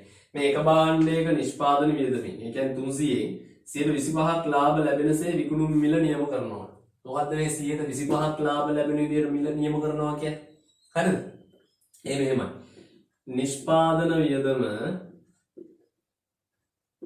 100යි නම් මම 125 කියන එක පැහැදිලි කරන්නේ නිෂ්පාදන වියදම 100යි නම් ලාභය 25ක් වෙන විදිහට මිල ගන්නවා. ඒ කියන්නේ නියම කරන මිල 125යි. තේරෙනවද? 125ක් ලාභ ලැබෙන විදිහට මිල නියම කරනවා කියන්නේ නිෂ්පාදන වියදම 100යි නම් 125යි කියලා මිල ලකුණු කරනවා. ඉතින් අපෙන් අහන්නේ ඒ විකුණුම් මිල තමයි. ඒ කියන්නේ නියම කරන මිල. මේකම තමයි විකුණුම් මිල කියන්නේ. හරි? ඒ කියන්නේ 100ට හදන භාණ්ඩේ 125 තමයි විකුණන්නේ. හරිද? right. එහෙනම් අපි දැන් දන්නේ නිෂ්පාදන වියදමනේ. මේ ගානේ නිෂ්පාදන වියදම දන්නවා. අපෙන් අහන්නේ විකුණුම් මිල. එහෙම නැත්නම් නියම කරන මිල අහන්න. right. ප්‍රතිශත වල නම් නිෂ්පාදන වියදම 100ක් වුණොත් විකුණුම් මිල 125යි. ඇත්තටම නිෂ්පාදන වියදම 300යි. එහෙනම් විකුණුම් මිල හොයන්නේ. වෙන විකුණුම් මිල හොයනවා. කොහොමද හිතන්නේ 100ට 125යි නම් 300ට කීයද කියලා බලන්න. එතකොට 100 එකයි මෙතන 100 3යි. 125 3ෙන් ගුණ කරනවා රුපියල් 375ක් කියලා ලැබෙනවා. දැන් ළමයි භාණ්ඩ 100ක් විකිණීමෙන් ලැබෙන ලාභය අහන්න. භාණ්ඩ 100කින් ලැබෙන ලාභය. අපිට මතකද එක භාණ්ඩයක නිෂ්පාදන වියදම කීයක් තිබුණේ 300යිනේ. ඒ 300ට හදන භාණ්ඩේ 375ට විකුණුවා. ඒ කියන්නේ එකකින් රුපියල් 75ක ලාභයක් තියෙනවා. එකකින්. එහෙනම් 100කින් ලැබෙන ලාභයන් ගුණ කරන්න. රුපියල් 7500යි. වෙලාවේ B කොටස 7 වෙනි ගාන රෝදයක් පළමු මිනිත්තුවේදී වට 1ක්ද දෙවන මිනිත්තුවේදී වට 5ක්ද තුන්වෙනි මිනිත්තුවේදී වට 9ක්ද ආදී වශයෙන් කරකැවේ. අංක 1කින් අහනවා හතරවෙනි මිනිත්තුවේදී කරකැවෙන වට ගාන. ඉතින් මේක සංඛ්‍යා රටාවන්නේ 4න් 4ට වැඩි වෙනවානේ. එහෙනම් වට 13යි. 9ට 4ක් එකතු කරාම 13යි. ඊළඟට n වෙනි මිනිත්තුවේදී කරකැවෙන වට ගන්න සඳහා n ඇසුරෙන් ප්‍රකාශනයක් ලබා ගන්න ඕනේ. ඒ කියන්නේ මේ සංඛ්‍යා රටාවේ n වෙනි පදේ හොයන්න කියලා කියන්නේ. එතකොට අපිට ඕන වෙනවා පොදු අන්තරය. ළමයි පොදු අන්තරය කොහොමද ගන්නෙ? 5න් එකක් අඩු කරලා එතකොට 4යිනේ. ඊළඟට පළමු පදේ කොහොමද හදන්නේ? පළමු පදේ කියන්නේ t1යි. පළවෙනි පදේ හදන්නේ පොදු අන්තරය එකෙන් ගුණ කරලා පළවෙනි පදේ නිර්මාණය කරන්න ඕනේ. මේ 4 වරක් එක කීයද? 4යිනේ. මේක එන්න නම් 3ක් අඩු කරන්න ඕනේ. ඔන්න පළවෙනි පදේ. ඊළඟට දෙවන පදේ. දෙවන පදේ කියන්නේ t2නේ. t2 කොහොමද ගන්නෙ? පොදු අන්තරය දෙකෙන් ගුණ කරලා 3ක් අඩු කරන්න. හරි. 4 වරක් 2 8යි 8ෙන් 3ක් ගියාම කීයද? 5. ඉතින් දෙවෙනි පදයට ලැබෙනවා ඔබට පේනවා ඇති. එහෙනම් අපෙන් අහන්නේ n වන පදය. ඒ කියන්නේ සාධාරණ පදේ tn අහන්නේ. එහෙනම් 4 n ගෙන් ගුණ කරලා 3ක් අඩු ගන්න. මෙන්න තියෙනවා සාධාරණ පදේ. හරි. right. n වෙනි මිනිත්තුවේදී කරගෙන වට ගන්න. නොකිය කියන්නේ n වෙනි පදේ හොයන්නේ. හරි. ඔන්න තියෙනවා. ඊළඟට ඉහත දෙකෙහි ලබාගත් මේ ලබාගත් ප්‍රකාශනය ඇසුරෙන් 10 වන මිනිත්තුවේදී කරගෙන වට ගන්න හොයන්නලු. 10 වෙනි මිනිත්තුවේදී කරගෙන වට ගන්න කියන්නේ දැන් අපිට ඇවිල්ලා තියෙනවානේ මෙහෙම එකක් සාධාරණ පදේ. 10 වෙනි මිනිත්තුවේදී කරගෙන වට ගන්න කියන්නේ 10 වෙනි පදේ. හරි. ඒතර 4 වරක් 10න් 3ක් අඩු කරා. 4 වරක් 10 40 40න් 3ක් ගියාම කීයද? 37යි. ඊළඟ අංග 4 12 වන මිනිත්තුවේදී රෝදයෙහි උපරිම වේගයට පැමිණේ. දැන් 10 වෙනි මිනිත්තුවේදී වට 37යි කරගන්නේ. දැන් මේ සංඛ්‍යාවට ඔබ ලියාගෙන ගියොත් එහෙම 10 වෙනි පදයේ විදිහට එනවා 37 කියන සංඛ්‍යාව. මොකද මේ 10 වෙනි පදයේ 37යි කියන්නේ 10 වෙනි මිනිත්තුවේදී වට 37ක් කරගෙනවා. හරිද? මේක කියන්නේ 12 වන මිනිත්තුවේදී රෝදයේ උපරිම වේගයට පැමිණෙනවා. හරිද? දැන් බලමු 12 වෙනි මිනිත්තුවේදී කරගෙන වට ගන්න ඒක කොහොමද වෙන්නේ ළමයි දැන්? 10 වෙනි මිනිත්තුවේදී වට 37යි නම් 11 වෙනි මිනිත්තුවේදී ඊට වැඩි 4ක් වැඩි මේ සංඛ්‍යාවට 4න් 4ට වැඩි වෙනකන් නේද? එහෙනම් 11 වෙනි මිනිත්තුවේදී වට 41ක් කරගෙනවා. 12 වෙනි මිනිත්තුවේදී 12 වෙනි මිනිත්තුවේදී වට 45ක් කරගෙනවා. 12 වෙනි මිනිත්තුවේදී රෝදය වට 45ක් කරගෙනවා. එක මිනිත්තුව තුල. හරිද? එහෙනම් අපෙන් අහන්නේ දැන් රෝදයේ උපරිම වේගයට ඇවිල්ලා තියෙන්නේ. රෝදයේ උපරිම වේගය කොච්චරද කියලා අහනවා. මිනිත්තුවට වට එහෙම ලියන්න ඕනේ. මිනිත්තුවට වට 45යි. ඇයි 12 වෙනි මිනිත්තුවේදී වට 45ක් කරගෙනවලු ඒකලු උපරිම වේගය. දැන් මිනිත්තුවට වට 45යි වේගය. හරි. හරි බලන්න තමයි 8 වෙනි ගාන. එකේ කියනවා සරල ධාරයා කවටු භාවිතයෙන් නිර්මාණ එක පැහැදිලිව දක්වමින් නිර්මාණය කරන්නලු. ප්‍රමේලස්න 1 AB සමානයි සෙන්ටිමීටර් 6යි. ABC කෝණය සමානයි අංශක 60යි. BAC කෝණය සමානයි අංශක 45ක්. වෙන විදිහට ABC ත්‍රිකෝණය නිර්මාණය කරන්න කියලා ඔබට කියනවා. ඉතින් මෙහෙමයි කරන්නේ. මේව රේඛාවක් ඇඳ ගන්නවා. එකලා ඒ ලක්ෂය ලකුණු කර ගන්නවා. කව කටර ගන්නවා සෙන්ටිමීටර් 6ක්. අරගෙන මෙතනට දුර තියලා 6ක් දුරින් ඡාපයක් කපනවා. එතන B කියලා ලකුණු කරගන්න. ඊළඟට ABC 60ක් වෙනවා. එතනදී 60 කෝණයක් කොහොමද නිර්මාණය කරන්නේ? මෙතන දුර තියලා කොහොම ඡාපයක් කපලා ඒ දුර වෙනස් කරන්නේ නැතුව මෙතන දුර තියලා මෙම ඡාපයක් කපනවා. ඒකල මේක මෙහෙට යා කරනවා. හරි? එතන මෙතන 60 කෝණයක් ලැබෙනවා. ඊළඟට BAC 45ක් වෙනවා. මෙතන 45 කෝණයක්. 45 කෝණය ගන්නේ කොහොමද? 90 නිර්මාණය කරලා දෙකට බෙදන්න. මෙතන දුර දීලා මෙහෙම එකයි මෙහෙම එකයි මෙතන දීලා ඔහොම එකයි මෙතන දීලා ඔහොම එකයි කපලා මේ මුඩට යා කරන්න. රයිට් මේ රේඛාව කඩේ විදිහින් වගේ දාගමු. මොකද ඒක වැදගත් නැති නිසා. 90 කෝණයක් නෙමෙයි ඉල්ලන්නේ. රයිට්. ඊළඟ කොහොමද 45 ගන්නෙ දැන්? දැන් මේ කෝණය 90යි. මෙතන තියලා ඔහොම ඡාපයක් කපන්න. ඒ ඡාපේ මෙතන තුඩ තියලා මෙහෙම එකයි මෙතන තුඩ තියලා මෙහෙම එකයි. ඒකලා මෙන්න මේක මෙහෙට යා කරන්න. මෙතන තමයි C. මේ කෝණය 45යි. ඊළඟට AB හා AC පාදවල ලම්බ සමච්ඡේදක නිර්මාණය කර AB පාදයේ ලම්බ සමච්ඡේදය කොහොමද ගන්නේ? මෙතන තුඩ තියලා මෙහෙම ඡාපයයි මෙතන තුඩ තියලා මෙහෙම ඡාපයයි මෙතන තියලා පල්ලෙහා ඡාපයයි මෙතන තියලා පල්ලෙහා ඡාපයයි කපලා මෙහෙම යා කරන්න. හරි? ඔන්න AB පාදයේ ලම්බ සමච්ඡේදකයි AC පාදයේ ලම්බ සමච්ඡේදකයක් තුනේ. AC කියන්නේ මේකනේ. ඒකේ ලම්බ සමච්ඡේදය ගන්න මෙතන තියලා මෙහෙම ඡාපයයි මෙතන තියලා මෙහෙම ඡාපයයි මෙතන තියලා මෙහෙ ඡාපයයි මෙතන තියලා මෙහෙ ඡාපයයි කපලා ඒක මෙහෙට යා කරන්න. රයිට්?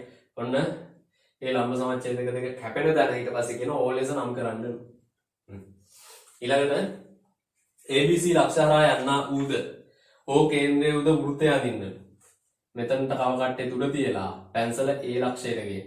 ඒක ලොකු වෘත්තයක් ඇඳලා බලන්න ওই වෘත්තය හරියට මේ ABC කියන ත්‍රිකෝණේ ශීර්ෂ තුන හරහා ගමන් කරන්න ඕනේ.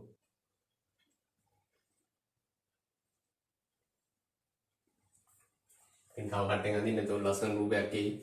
right ඊළඟට දැන් අපිට කියනවා මේ ඉහතැන්නේ AB හි ලම්බ සමච්ඡේදකේ AB හි ලම්බ සමච්ඡේදක කියන්නේ මෙන්න මේක මේ හරි AB රේඛාවේ ලම්බ සමච්ඡේදකේ තියෙන හරි අන්නේ ලම්බ සමච්ඡේදකය AC හමුණු ලක්ෂය මෙන්න මේ AC රේඛාව හම්බෙන තැන මේ මෙතන right අර AB ගේ ලම්බ සමච්ඡේදකයක් යන්දානේ ඒක මෙන්න මේ AC රේඛාව කැපෙන තැන P ලෙස නම් කර APB ත්‍රිකෝණය ගන්නලු APB ඒ කියන්නේ මෙන්න මේක මෙහෙට යා කරන්න ඕනේ.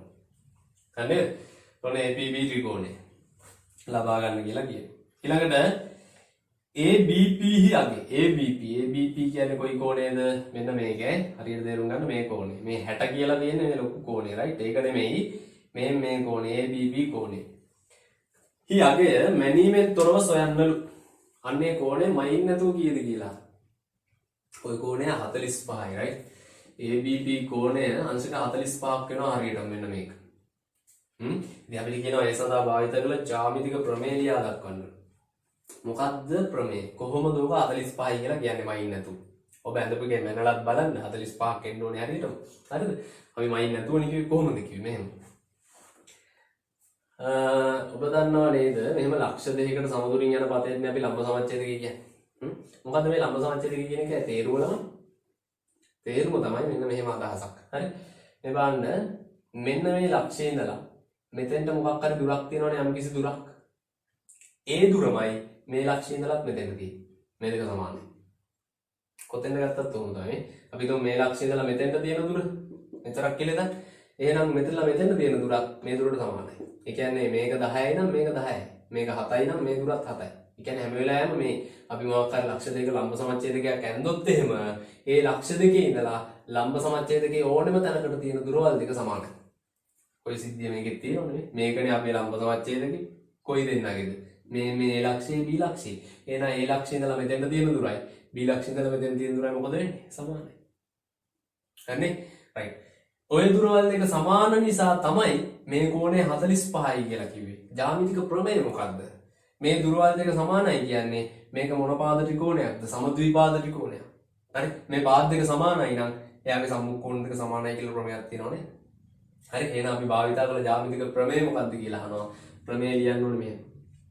සමද්විපාද ත්‍රිකෝණයක සම්මුඛ කෝණ සමාන වේ. සම්මුඛ කෝණ සමාන වේ.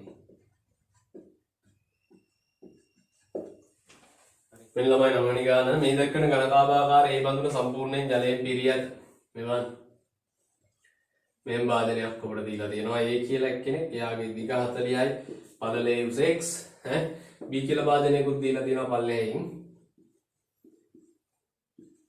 ඒක ඝනකයක් පේනවනේ දිග පළල උස x වෙනවනේ right. ඉතින් ඒ බඳුන සම්පූර්ණයෙන් ජලයෙන් පිරීලා තියෙනවා. මේකේ වතුරලු තියෙන්නේ හරි. right. මොකද කියන්නේ? B අණු පැත්තක දිග සෙන්ටිමීටර් x වන ඝනකාකාර බඳුනක් එකත්. හරි අංක 1 ඒ බඳුනේ පරිමාව a හා x ඇසුරෙන් ලියන්න ඕන. එතකොට ඒ බඳුනේ පරිමාව වෙන සූත්‍රය මොකද්ද? දිග වැඩි කිරීම පළල වැඩි කිරීම උසනේ. right. දිග 40යි පළල a උස x. හරි. එතකොට එනවා 40යි ax වලින් ඝන සෙන්ටිමීටර්. right. ඔය තියෙන ඒ බඳුනේ පරිමාව ඊළඟ අංක 2 b බඳුනේ පරිමාව x ඇසුරෙන් ලියන්න ඕන. ඒක ඝනකයක් නේ. ඝනකයක පරිමාව හොයන්නේ දිග වැඩි කිරීම පළල වැඩි කිරීම උස කියන සූත්‍රයෙන්ම තමයි. හරිද? එතකොට යාගේ පරිමාව x වරක් x ඒ කියන්නේ x ඝනයක් එනවා ඝන සෙන්ටිමීටර වලින්. හරි. ඊළඟට A බඳුනේදී ජලය B බඳුනට දැම්මු ඊට. මේකේ තියෙන වතුර ටික B භාජනයට දානවලු. එතකොට B භාජනය සම්පූර්ණයෙන් පිරෙනවා. එහෙනම් අපිට මෙන්න මේක අරන් පෙන්නන්න කියලා කියන x සමානයි වර්ගමූල ඇතුලේ 40යි A බව පෙන්නන්න. මෙන්න මේ සම්බන්ධය ඔබට ලබා ගන්න කියනවා. මොකද අපි කියන්නේ මේකේ තියෙන වතුර ටික මේකට දැම්මොත් සම්පූර්ණයෙන් පිරෙනවලු. නොකියා කියන්නේ මේ දෙකේ පරිමාව සමානයි කියලා. හරිනේ? ඉතින් දැන් මේකේ තියෙන වතුර ටික මේකට දාද්දි සම්පූර්ණයෙන් පිරෙන්න නම් මේකේ තියෙන පරිමාව මේකෙත් තියෙනවා. හරිද? right. එහෙනම් අපිට කියන්න පුළුවන් A බඳුනේ පරිමාව ඒක සමාන වෙනවා B බඳුනේ පරිමාවට. right. A බඳුනේ පරිමාව අපි හෙව්වා 40යි ax කියලා. B බඳුනේ පරිමාව අපි හෙව්වා x ගේ තුන්වෙනි බලයයි කියලා. දැන් අර උත්තරේ ළඟා වෙන්නේ මෙහෙමනේ.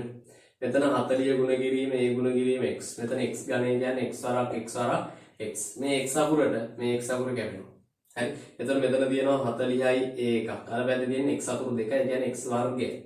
දැන් මේ වර්ගය නැති කරගන්න වර්ග මූලය ගන්න. එතකොට මේ පැත්තෙන් x එනවා. මේ පැත්තේ ඉතින් අර කියන උත්තරේ ලැබෙනවා. හරි. දෙපැත්ත පොඩ්ඩක් අමාරු වෙලා ඉවිල්ලා තියෙන ඕනනම් අනිත් පැත්ත අරවල ලියා ගන්න. හරිලා මේ අංක 4න් කියනවා a සමානයි සෙන්ටිමීටර් 10 ලෙසගෙන එක් බඳුනක ධාරිතාව හොයන්න.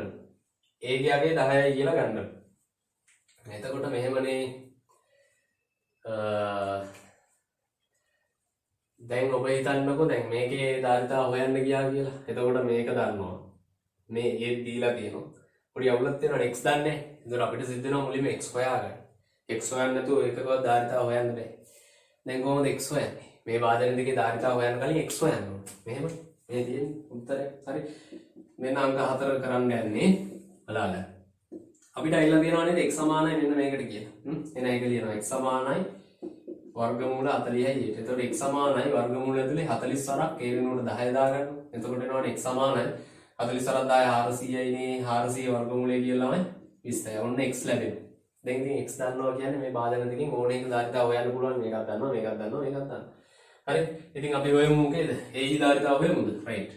ඒහි ධාරිතාව. එක බඳුනක ධාරිතාවනේ අහන්නේ. ඉතින් ළමයි මේ තියෙන්නේ ඒකේ පරිමාවනේ. පරිමාව කියන්නේ අරකට අල්ලන මුළු ප්‍රමාණය. ඒකට තමයි ධාරිතාව කියලා කියන්නේ. හරි. එතකොට එනවා 40යි ax. 40 වරක් a 10යි x හොයාගත්තා 20යි. එතකොට මේ ටික ගුණ කරන්න. 40 10න් ගුණ කරා 400යි 420ක් කියන්නේ කීයද? 8000ක් නේද? 8000ක් එනවා. ඔය එන්නේ ඝන සෙන්ටිමීටර වලින්. හැබැයි ධාරිතාව අහුවාම අපි සාමාන්‍යයෙන් ඒක දෙන්න ඕනේ මිලිලීටර වලින් හරි ලීටර වලින් හරි. ඉතින් ළමයි ඝන සෙන්ටිමීටර 8000ක් කියන්නේ ලීටර 8ක්. ඇයි? ඔබ දන්නවනේ සම්බන්ධයක් ඝන සෙන්ටිමීටර 1000ක් කියන්නේ ලීටර 1ක් හරි. එහෙනම් ඝන සෙන්ටිමීටර 8000ක් කියන්නේ ලීටර 8ක්.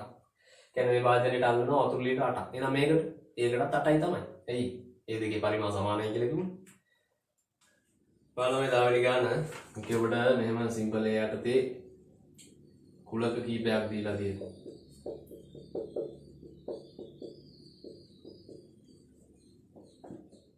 හරි. රෝමිලක් එකකින් අහනවා මෙන්න මේවා මගින් දැක්වෙන කුලක වෙන් රූප සටහනක දක්වන්න. ඔය කුලක ටික වෙන් රූපයක දක්වන්න කියලා කියන්නේ. එතකොට ඔබ මුලින්ම මෙහෙමයි කරන්නේ. ඉස්සලා බලා ගන්න මේ xy කියන කුලක දෙකට පොදු අවයව තියෙනවද කියලා පොඩ්ඩක් බලන්න. එහෙම බලනකොට ඔබට පේනවා මෙන්න මේ 9 කියන අවයවය කුලක දෙකටම පොදුයි. හරි. ඒ නිසා පොදු අවයව තියෙනවා සහ පොදු නොවන අවයවක් තියෙන නිසා පොදු අවයව එකක් තියෙනවා. ආයි පොදු නොවන අවයවක් තියෙනවනේ. ඒ නිසා මේ කුලක දෙකට අදාළ රවුම් දෙක මෙන්න මේ විදිහට අඳ ගන්න ඕනේ. කියන්නේ පොදු අවයව ලියන්න කොටසක් තියෙන විදිහට. හරි. රයිට්. ඊළඟට මේක නම් කරගමු අපි x කියලා. මේක නම් කරමු y කියලා. x කුලකයටයි y කුලකයටයි පොදු අවයවය 9නේ. මේ 9 මෙතනින් ලියන්න. ඊළඟට බලන්න මේ x කුලකේ 9 හැරුණාම තව අවයව 3ක් තියෙනවානේ. ඒ අවයව තුන මේ විදිහට ලියන්න 3 5 7 කියලා. හරි. ඊළඟට y කුලකේ 9 හැරුණාම තව අවයව දෙකක් තියෙනවා. ඒ අවයව දෙක මෙතනින් ලියන්න 1යි 4යි. ඊළඟට බලන්න x කුලකේ y කුලකේ නැති අවයව මෙතන තියෙනවද කියලා බලන්න. හරි. ඉතින් එහෙම බලාගෙන යනකොට මෙන්න මේක. හරි. ඒක මේ දෙකේ නැහැ. ඊට පස්සේ i 6 නැහැ. i 8 නැහැ. මෙන්න මේ රවුම් කරපු අවයව තුන මේ කුලක දෙකේ නැහැ. එහෙනම් ඒ අවයව තුන එන්න ඕනේ මේ රවුම් තුනටත් එළියෙන්. ඒ කියන්නේ 2 6 8 කියන අවයව ටික. හරි. ඔන්න ඔය විදිහට තමයි වෙන රූප සටහන අඳින්න ඕනේ. ඊළඟට අංක 2 රෝමිලක්කන් දෙකෙන් කියනවා x මේලේ y හි අවයව ලියා දක්වන්න. මොකද්ද මේ x මේලේ y කියන්නේ? x කුලකයටයි y කුලකයටයි අයිති සියලුම අවයව ටික. හරි. right. එතකොට x ටයි y ටයි අයිති ඔක්කොම අවයව ටික වෙන්නේ 1 3 4 5 7 9. ඊළඟට රෝමිලක්කන් තුනෙන් කියන ඔබ ඇඳි වෙන රූප සටහනේ මෙන්න මේ ටික. හරි. මෙන්න මේ x ඡේදනයේ y කියන එකේ ඩෑෂ් ඔන්න ඔය ප්‍රදේශය අඳුරු කරන්න. එතකොට x ඡේදනයේ y කියන්නේ කොයි ටිකද ළමයි? x ඡේදනයේ y කියන්නේ මේ කොටස. ඒකේ ඩෑෂ් එක කියන්නේ x ඡේදනයේ y කියන්නේ පොදු ප්‍රදේශය. හරි. ඒකේ ඩෑෂ් ඒ කියන්නේ අනුපූරක ප්‍රදේශය. මේ ප්‍රදේශය හැර ඉතුරු ටික තමයි පාඩ කරන්න කියන්නේ. එතකොට මෙන්න මේ විදිහට අඳුරු කරන්න. ඊළඟ සිම්පල් b කොටස a කියලා කුලකයක් දීලා තියෙනවා 2 4 6. ඔබට කියනවා මේ කුලකේ උපකුලක දෙකක් ලියන්න ඕන. එතකොට මේකට ලියන්න පුළුවන් උපකුලක 8ක්. මම මේ උපකුලක 8ම ලියන්නම්. බලන්න මේ උපකුලක 8න් ඔබ ලියලා තියෙනවා නම් මොන හරි දෙකක් පිළිතුර හරි. රයිට්. ආයි ලියන්න පුළුවන් 2 4 කියලා එකක්. ආයි ලියන්න පුළුවන් 2 6. ආයි ලියන්න පුළුවන් 4 6. ඊළඟට අපිට පුළුවන් ඔය අවයව තුනම දාලා එකක් ලියන්න. ආයි පුළුවන් අවයව මොකුත් නැතුව අභිශූන්‍ය කුලකයක් ලියන්න. එතකොට මෙන්න මේ කුලකේ ලියන්න පුළුවන් උපකුලක 8ක් තියෙනවා. යට තමයි මේ ලිව්වේ. ඉතින් 2යි ලියන්න කියලා කියනවා. ඊළඟට සිම්පල් C කොටස D කියලා කුලකයක් දීලා තියෙනවා. ඩෝ යන වචනේ ඇති අකුරු. මම අකුරු ටික විතරක් ලියන්නම්. මෙන්න DOR. හරිද? ඊළඟට Q කුලකයේ ලයිට් යන වචනේ අකුරු. මේක තියෙනවා L I G H T. ඔය තියෙන කුලක දෙක. අපිට කියනවා අපි අහනවා මෙම කුලක දෙක වියුක්ත කුලක දෙකකි. මේ ප්‍රකාශය සත්‍ය වේද අසත්‍ය වේද කියලා. හරි? මෙම කුලක දෙක වියුක්ත කුලක දෙකක් කියලා ප්‍රකාශයක් දීලා තියෙනවා. මේ කුලක දෙක වියුක්ත කුලක දෙකක්. ඒක ඇත්තද බොරුද කියලා අහන්න. ඔබ දැනගන්න ඕනේ වියුක්ත කුලක කියන්නේ මොනවද කියලා. වියුක්ත කුලක කියන්නේ පොදු අවයව නැති කුලක. හරි. එතකොට බලන්න මේ කුලක දෙකට පොදු අවයව නැහැ. හරි. මේකේ තියෙන අවයව මේකේ නැහැ. නෑ නේද? රයිට්. එහෙනම් මේ දෙන්න පොදු අවයව නැති කුලක දෙකක්. ඒ කියන්නේ වියුක්ත කුලක දෙකක් තමයි. හරි. ඒ කියන්නේ මේ ප්‍රකාශය සත්‍ය වෙයි. රයිට්. 11 වෙනි ගාන. මේක බලන්න ABC ත්‍රිකෝණයේ AC සමානයි BC වේ ACB සමච්ඡේදකයේ ED AB හමු වේ. බලන්න මේ වගේ රූපයක් තියෙන්නේ.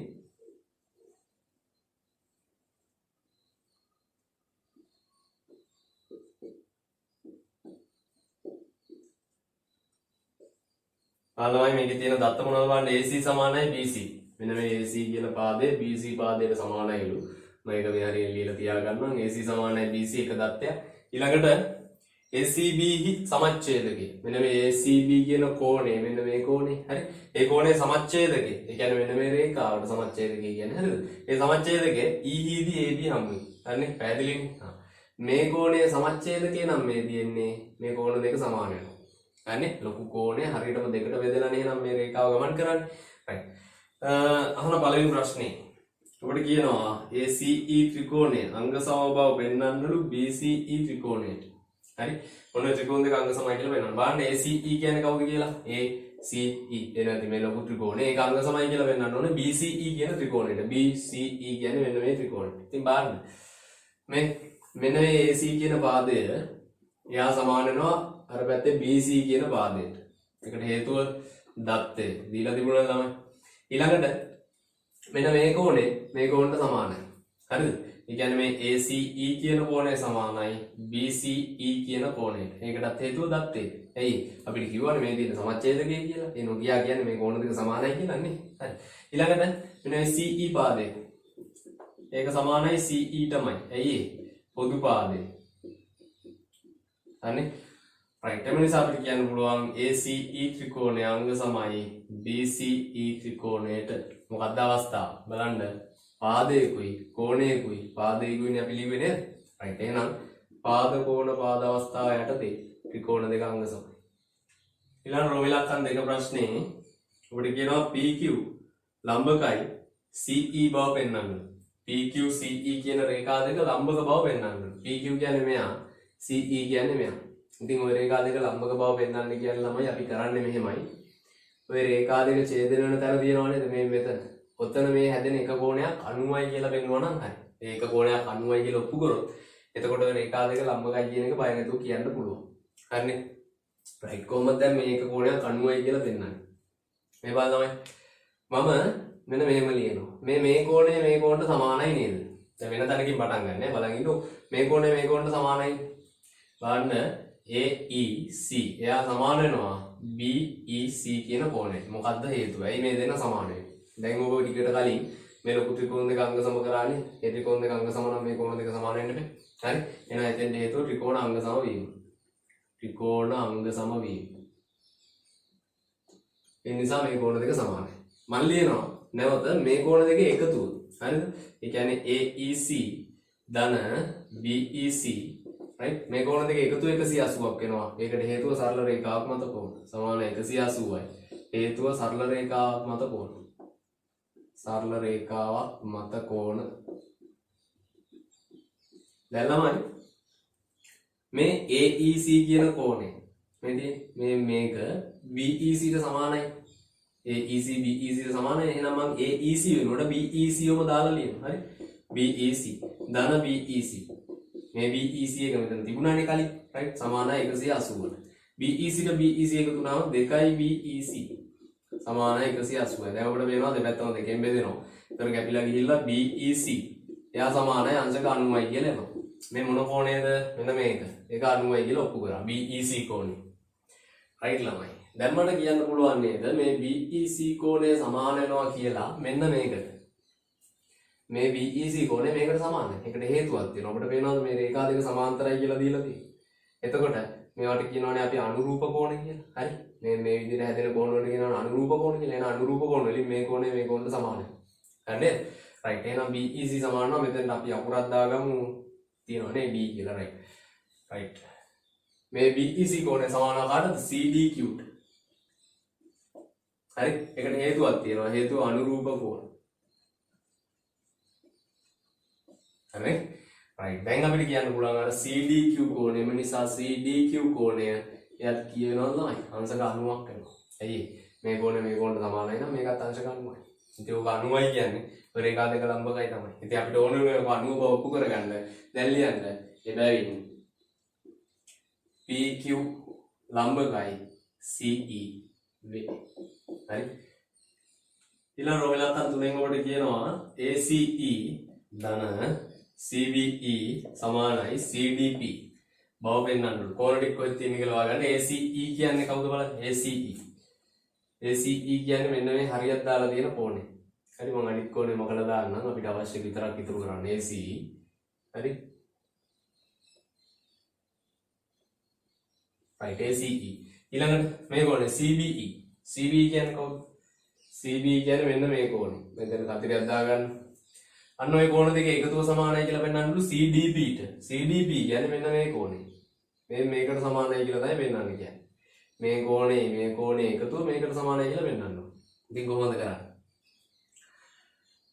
මේව ලියන්නේ මෙන්න මේ කෝණයට සමානයි හරි ඒක අපිට දත්තේ දීලා තිබුණා කවුද මේ ACE කියන කෝණය ඒක සමාන නම් එහා පැත්තේ තියෙන BCE කියන කෝණයට. හරිද? ඒකට හේතුව දත්තේ. උතර මතක තියාගන්න ලියපු කෝණ දෙක. මෙන්න මේ කෝණ දෙක සමානයි. ඊළඟට මේ කෝණ සමානයි නේ. එයි අනුරූප කෝණ නෙමෙයි. හරි? මේ කෝණට සමානයි. ඒකට හේතුව අනුරූප කෝණ. කවුද අර පල්ලෙහා කෝණය? එයා තමයි CBE කියන කෝණය. CBE කියන කෝණය. එයා සමානයි CQD කියන කෝණය. CQD. ඒකට හේතුව අනුරූප කෝණ. එළමයි. මෙන්න මේ කෝණේ එකතුව මේකට සමාන වෙනවා. ඒකට හේතුව මොකද්ද? ත්‍රිකෝණයක පාදයක් දික් කිරීමෙන් සැදෙන බාහිර කෝණය අභ්‍යන්තර සම්මුඛ කෝණ දෙක එකතුවට සමාන වෙනවා. හරි? අනේ ප්‍රමේය අනුව මට කියන්න පුළුවන් මේක එකතුව මේකට සමාන වෙනවා කියලා. පළවෙනි කෝණය කවුද? BCE. ඒ කියන්නේ මෙයා. හරි? BCE.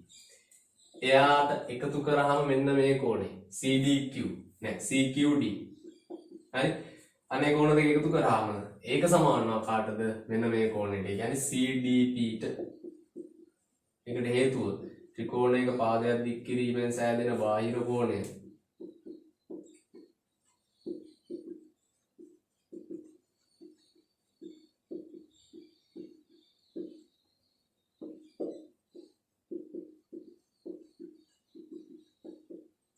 අභ්‍යන්තර සම්මුඛ කෝණ දෙකේ එකතුවට සමාන වේ.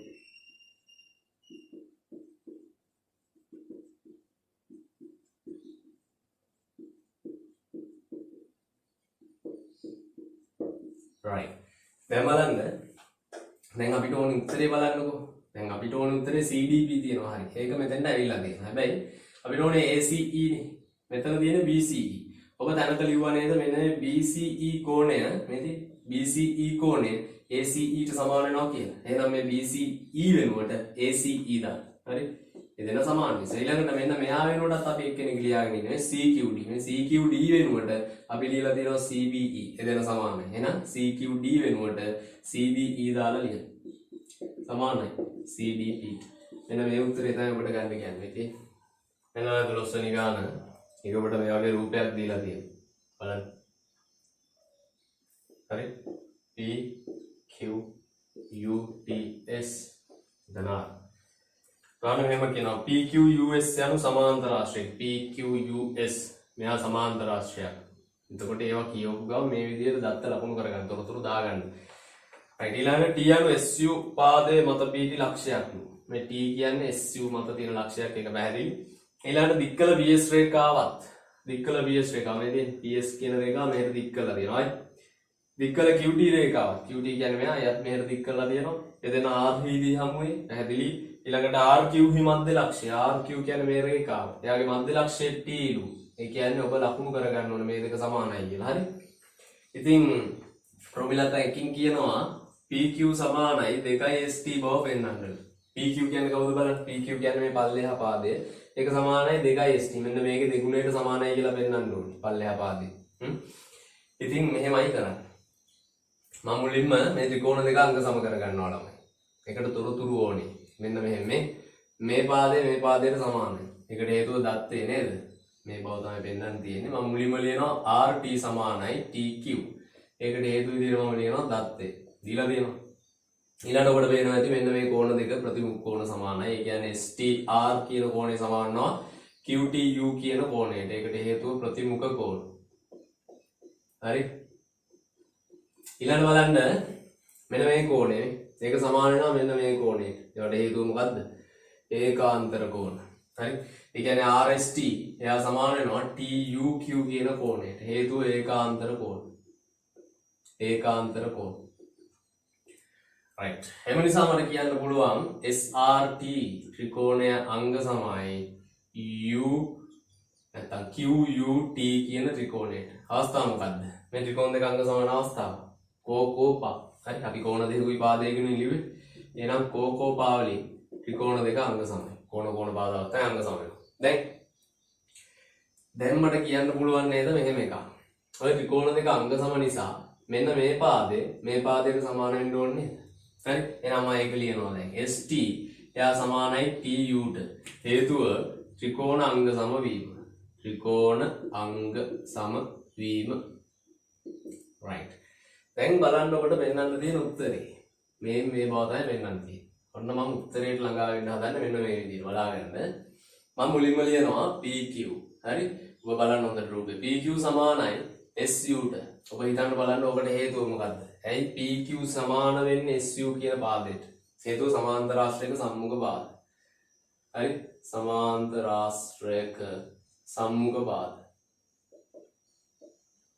දැන් මම මෙහෙම වැඩක් කරනවා. මේ SU කියන පාදයේ තියෙන හොඳට බලන්න මේ SU කියන පාදේ මේ SU මම දෙකට කඩනවා ST ධන TU කියන. හරි. මේ SU වෙනුවට මම ලියනවා ST ධන TU කියන. SU වෙනුවට තමයි මේක දැන්. හරි. දැන් බලන්න ST මම එහෙමම තියාගන්නවා. මොකද උත්තරේ ST කියන පදේ තියෙන නිසා. මම මේ TU මාරු කරනවා. මම TU වෙනුවට දාන්න කෙනෙක් කලින් ලියාගත්තා මේදී. TU සමානයි ST. එහෙනම් මේ TU වෙනුවට ST ව දාලා ලියන්න. එතකොට අපිට උත්තරේ ලැබෙන්නේ ST ST එකතු කරාම 2යි ST. ඒ බව තමයි වෙනන්නේ.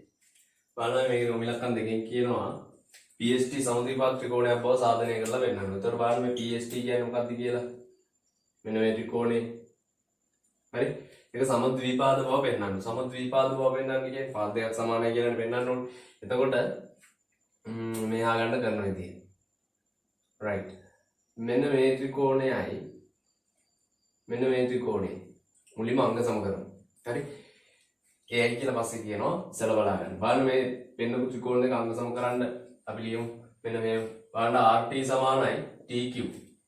අපි බලමු මේ RT කියන පාදේ TQ ට සමානයි. ඒකට හේතුව ඔබ දැන් දන්නවා දත්තේ. ඊළඟ මෙන්න මෙතන 90යි කියලා දීලා තියෙනවානේ. එහෙනම් මේ අනිත් පැත්තේ කෝණයත් 90 වෙනව නේද? ඒ කියන්නේ කෝණ දෙක සමානයි. ඒතකොට මට ලියන්න පුළුවන් මේ RTP කියන කෝණය එක සමාන වෙනවා QTP කියන කෝණයට. QTP කියන කෝණයට. ඒකට හේතුව දත්තේ කියලා ගමු. දීලා තියෙනවනේ 90 කෝණයක් කියලා right. ඊළඟට ඔබට පේනවා ඇති මෙන්න මේ පාදය පොදුයි නේද ත්‍රිකෝණ දෙකටම. ඒ කියන්නේ මට ලියන්න පුළුවන් PT එයා සමාන වෙනවා PT ට හේතුව පොදු පාදය. right. දැන් අපිට කියන්න පුළුවන් ත්‍රිකෝණ දෙක අංග සමයි කවුද මේ? RTP කියන ත්‍රිකෝණය ඒක අංග සම වෙනවා QTP කියන ත්‍රිකෝණයට. අවස්ථාව මොකද්ද බලන්න? පාද කෝණ පාද. right. පාද කෝණ පාද අවස්ථාවෙන් ත්‍රිකෝණ දෙක අංග සමයි. දැන් ඔය ත්‍රිකෝණ දෙක අංග සම කරගත්තේ මට අවශ්‍ය වුණා මේ කෝණ දෙක සමාන බව ලියාගන්න. හරි. right. දැන් මට කියන්න පුළුවන් මේ කෝණ දෙක සමානයි කියලා. මොකද ත්‍රිකෝණ දෙක අංග සම නිසා. හරි. එහෙනම් මම මෙහෙම ලියනවා RPT බලන්න අර කෝණය හරි. රූපෙන් බලන්න.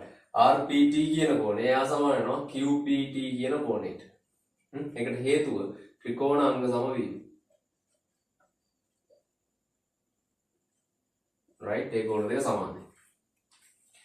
මම මේ කෝණ දෙකට හරි දෙකක් දාන්නම් කොහෙද? දැන් ඔබ බලන්න මෙන්න මෙතන තියෙනව නේද ඒකාන්තර කෝණය.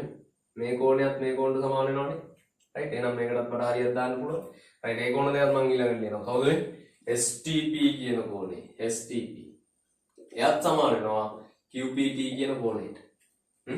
බලන්න මේ කෝණයත් මෙන්න මේකට සමානයි. ඒකට හේතුව ඒකාන්තර කෝණ. දැන් බලන්න QPT QPT මේ දෙන්න සමානයි. ඒ කියන්නේ මේ දෙන්නත් සමානයි. ඒ නිසා මට කියන්න පුළුවන් RPT කියන කෝණය සමානයි STP කියන කෝණයට. බලන්න RPT කියන්නේ කවුද කියලා? RPT කියන්නේ මෙන්න මේ කෝණය. හරි? එයා සමානවලු STP කියන කෝණයට. මෙන්න මේකට සමානයි. ඔය මම ඔප්පු කරලා තියන්නේ මේ කෝණ දෙක සමානයි කියලා. ඉතින් ළමයි ඔය කෝණ දෙක සමානයි කියන්නේ මේ පාත් දෙක සමානයි. එහෙම ප්‍රමේයක් අපි ඉගෙන ගන්න තියෙනවා නේද? රයිට්. ඒ නිසා මට කියන්න පුළුවන් PS සමාන වෙනවා ST. මොකද්ද ප්‍රමේය? ත්‍රිකෝණයක කෝණ දෙකක් සමාන වේ නම්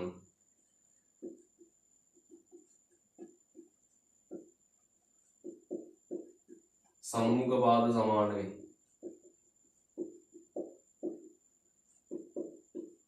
හරි අනේ විදිහට ත්‍රිකෝණේ පාද දෙක සමානයි කියලා ඔප්පු කරන්න පුළුවන්. ඊට පස්සේ ඇටි ලියන්නේ බැවින් PST යනු සමද්විපාද ත්‍රිකෝණයකි.